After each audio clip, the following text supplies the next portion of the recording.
Starting tomorrow, please refrain from coming in.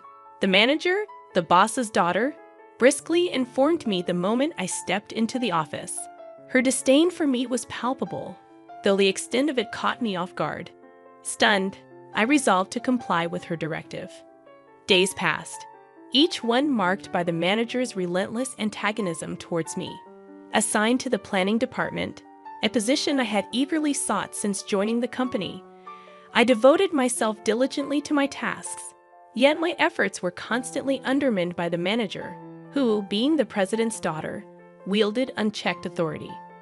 One morning, summoned by the manager, I found myself subjected to her condescending scrutiny. "Do you even know why you're here?" she sneered. Her contempt for my alma mater, repeatedly dismissed as low-ranking, permeated her every word. The sense of alienation among my colleagues compounded my discomfort. "Effective immediately, your presence here is no longer required," she declared, her tone dripping with disdain. Her entourage echoed her derision, amplifying my humiliation. "Am I being fired?" I ventured, my voice betraying a mix of disbelief and resignation. The manager's response, laced with arrogance, left no room for doubt. Resigned to my fate, I swiftly completed the necessary resignation formalities. Months later, settled into a new role at a different company, I was inundated with pleas from my former employer to return. The president's desperation contrasted starkly with the manager's callous indifference. Reluctantly, I reached out to the president, who implored me to reconsider. Despite his earnestness, I couldn't overlook the systemic injustice I had endured. The company's pleas fell on deaf ears as I resolved to forge ahead without looking back. "I am no longer associated with that company," I asserted, my intention to end the call evident. "We can sort this out if we talk. I'll bring my daughter along next time so we can discuss this." The president countered before I disconnected without a reply. I intended to call back later. Upon arriving at work, I was informed of visitors. Doubtful, I made my way to the reception room, only to find the former company's president and the manager waiting. "You really came, and how do you know I'm working at this company?" I questioned, surprised. "The company I currently work for is a rival of my previous one." "Hey Ben, I used my connections to find you." "For now, just take a seat," the president insisted. Reluctantly, I complied, meeting the manager's gaze, wondering if she had truly come to apologize. Suddenly, she slammed her hand on the table. "This makes no sense. Why should I have to come all this way for someone like him?" she exclaimed, her tone accusatory. "Excuse me, if you want to talk, you should be the one coming to me," she continued, her agitation palpable. Far from apologizing, she was yelling at me.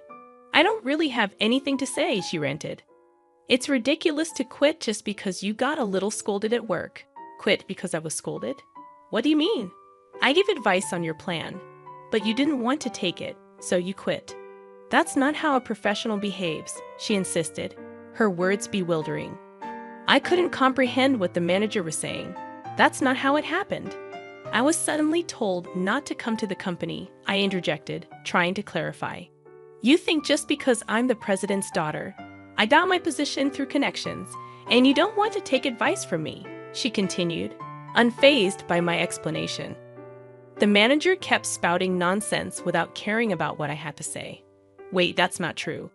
You never even looked at my plans," I retorted, frustration mounting. "Dad, I've been enduring until now, but I can't anymore. He always looked down on me because I'm a woman," she accused, her tone laden with resentment. Got mad for a little scolding, saying that. The manager ignored my words, acting as if she sought comfort from the president. "My daughter was treated like that." "None of that is true. So you're saying her crying is a lie?" the president interjected, disappointment evident in his voice. "I'm disappointed, Ben. I didn't think you were that kind of person," he added, his words piercing.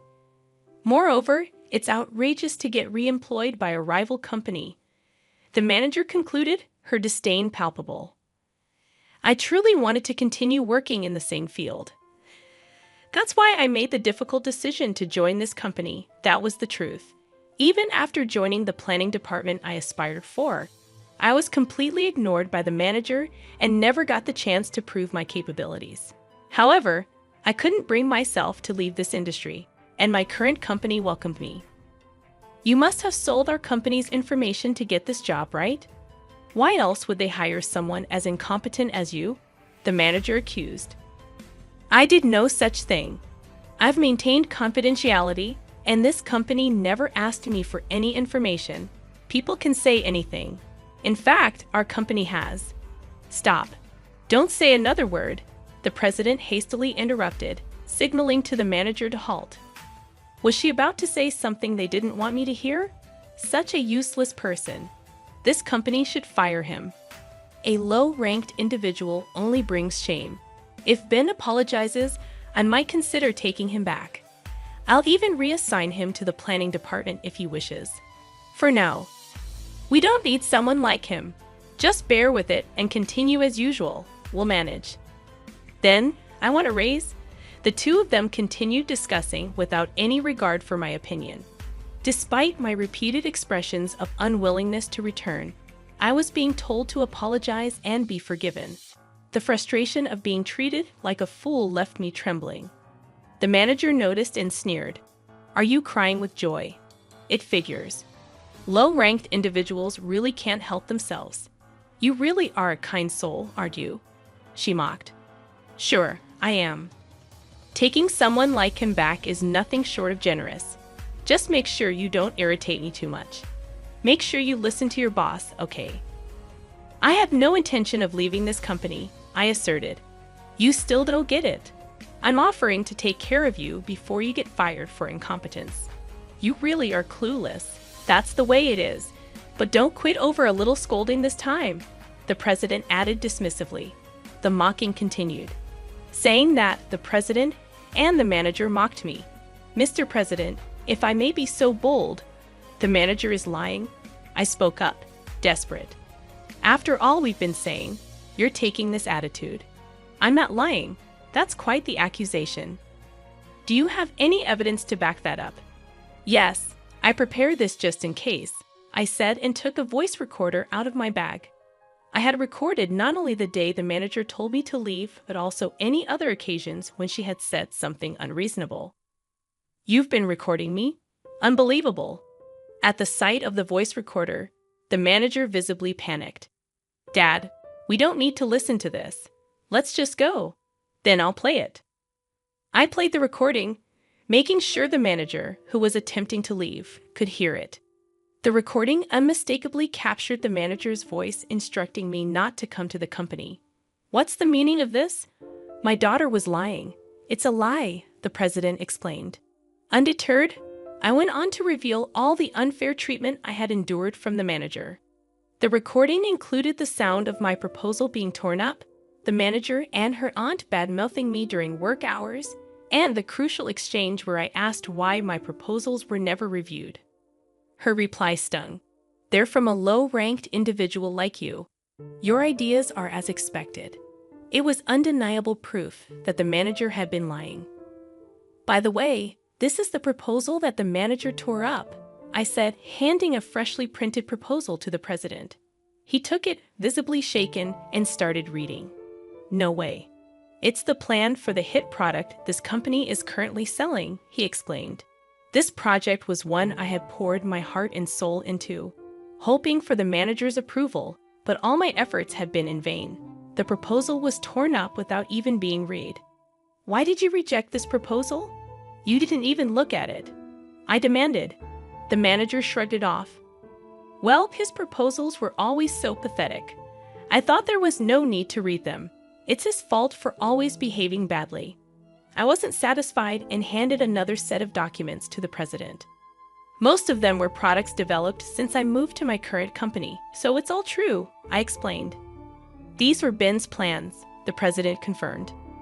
Yes, I worked hard, hoping to be recognized by the manager, but not once did she look at my proposals. I questioned the manager's actions, bewildered by the disregard for my efforts. I'm not the one at fault here, the manager retorted. The president, regaining his composure, addressed the potential copyright violation. Wait, these plans were all developed by this company, right? That's a violation of copyright law. What are you going to do about that? Indeed, if we sue, we'll win, right? He challenged. The president, who had been flustered until then, suddenly seemed to regain his composure and retorted. The manager looked at me as if to say she'd gotten the upper hand. Manager, don't you remember? When I left, you promised to transfer all the copyrights of my projects to me, didn't you? I confronted her. I never said that. I don't remember, she denied. Unfazed, I presented evidence. You're probably going to say you recorded it, right? What's the point of such verbal agreement? No, it's not just that. I got it in writing with your signature. I said that. I began, presenting a piece of paper to the manager. It clearly stated that the copyrights belonged to me, acknowledged and signed by her. What? I don't remember signing this. The manager seemed flustered upon seeing the document. When I submitted my resignation paperwork, I included this document and got your signature on all the papers. That's sneaky. Making me sign something hidden, I accused. If it wasn't hidden, didn't you even read the documents you were signing? I pressed. The manager's face turned pale. Oh no, this document states I hold all the copyrights. I see, I understand. It seems my daughter was really in the wrong, the president interjected, casting a disapproving glance at the manager. Dad, don't say such terrible things. Shut up. Do you have any idea how much profit you've cost us? The manager retorted. Ignoring her outburst, the president turned to me. Ben, won't you please consider coming back to our company? I promise to offer you a higher position than before, one better than your current company can provide. What about me then? You were not ready for the manager position.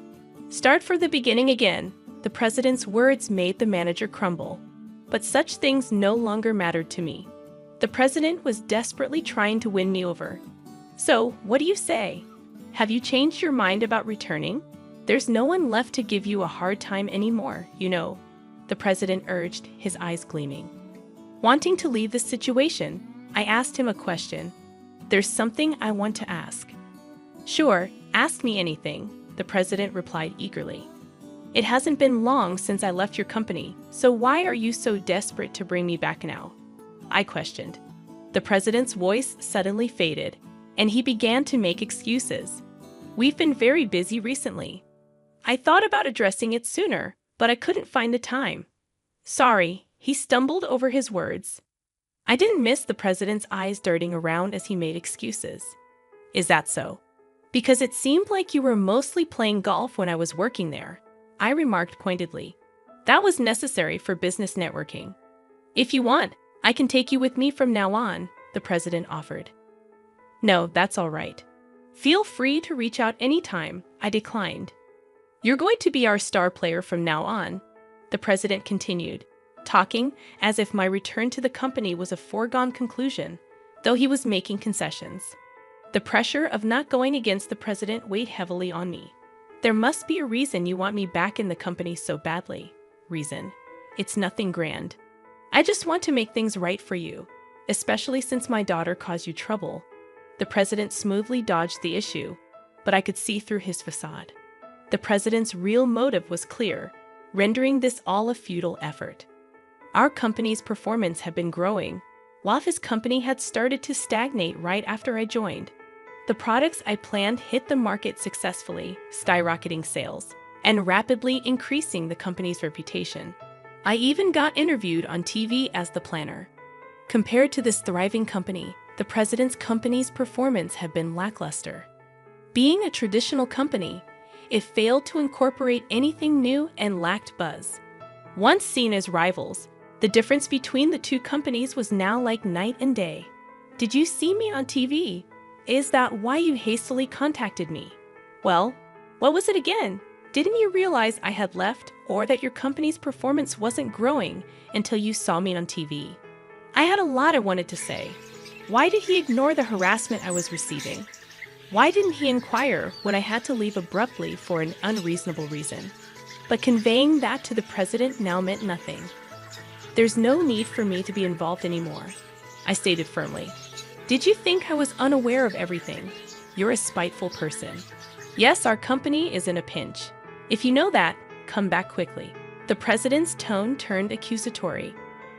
I have no intention of leaving this company, I affirmed. Are you defying me? I was the one who transferred you, a low-ranked college graduate, to the planning department. Are you repaying my kindness with betrayal? The president's words stung, but I remained resolute. I am grateful for being placed in the planning department and offered many ideas and response. However, it was the president's kin who refused to accept them. How dare you speak to me like that? As the president raised his voice, the door to the reception room swung open. Ben has been of great service to us, boss. We're in the middle of something. I can't have you entering unannounced. With all due respect, it's also a nuance for our company when you come without an appointment. Occupy the reception room and tie up our valuable employee. A person of your level shouldn't be so arrogant. Who do you think I am? I spoke firmly to the newcomer. My apologies. May I offer you my business card? My boss presented a business card to the president. The president snatched it, and his face turned pale as he read it. My father is busy, so I came in his stead. I will be serving as the CEO from next year.